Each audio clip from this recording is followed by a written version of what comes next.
أهلا بكم في سؤال جواب. إذن السؤال الأول: ما هو عدد الدول العربية الموجودة في قارة إفريقيا؟ 5 9 6 8. إذن ركزوا معنا، بعد 5 ثواني سيكون الجواب وأجيبوا في التعليقات. إذا الجواب صحيح هو 9. نعم، جواب صحيح أصدقائي هو 9. ما هي أول معركة بحرية في الإسلام؟ معركة أحد، معركة ذات الصواري، معركة بدر، معركة الخندق.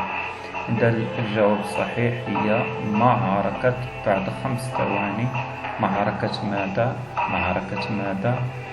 إذا معركة ذات الصواري. نعم صحيح. السؤال التالي: ما هي السورة التي يطلق عليها أم القرآن أو أم الكتب السبع الثماني المثاني؟ سورة الإخلاص، البقرة، يوسف، الفاتحة. إذا الجواب صحيح بعد 5 ثواني. إذا ننتظر 5 ثواني. إذا الجواب صحيح هي سورة الفاتحة. نعم صحيح. إذا أين صنعت أول كسوة للكعبة؟ في السعودية، في العراق، في اليمن، في مصر.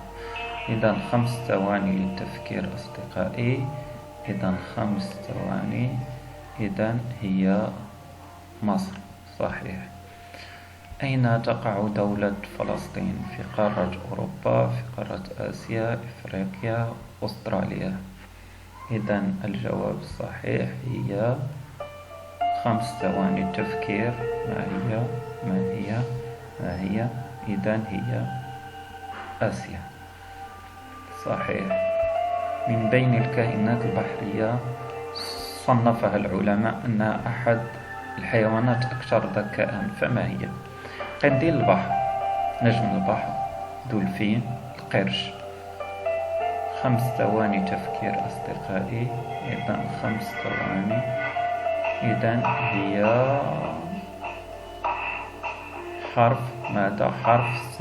نعم. إذن هو دولفين. صحيح. ما هي أكبر القارات في العالم من حيث المساحة؟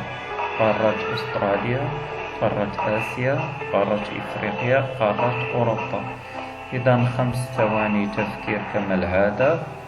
نفكر جيدا ونجيب في التعليقات. إذا الجواب صحيح هي حرف ماذا؟ ب. صحيح. ما هي أكبر الدول العربية من حيث المساحة؟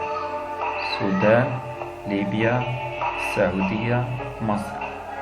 إذا الجواب صحيح هي 5 ثواني تفكير حتى نجيب. إذا الجواب صحيح هي السودان. صحيح. ما هي أكبر الدول العربية من حيث عدد السكان؟ الفلبين، ماليزيا، إندونيسيا، مصر. إذا الجواب صحيح بعد 5 ثواني. الجواب صحيح هي إندونيسيا. صحيح. ماذا يسمى كوكب المريخ؟ الكوكب الأزرق، الأخضر، الأسود، الأحمر.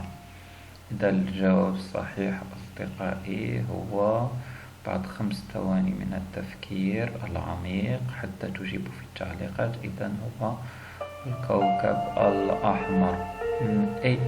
أي من الدول العربية هو الأقدم أكثر العلوم بشرية، يعني أقدم في البشرية؟ الفلك، النحو، الأرض، الكيمياء. إذا 5 ثواني لنفكر في هذا الجواب. إذا هل هو الفلك؟ لا الفلك. نعم. إذا نكون قد وصلنا إلى النهاية. شاركونا أصدقائي وأعطونا الجواب الصحيح وكم حصلتم على عدد النقاط حتى تعم الفائدة. شكرا لكم وإلى اللقاء.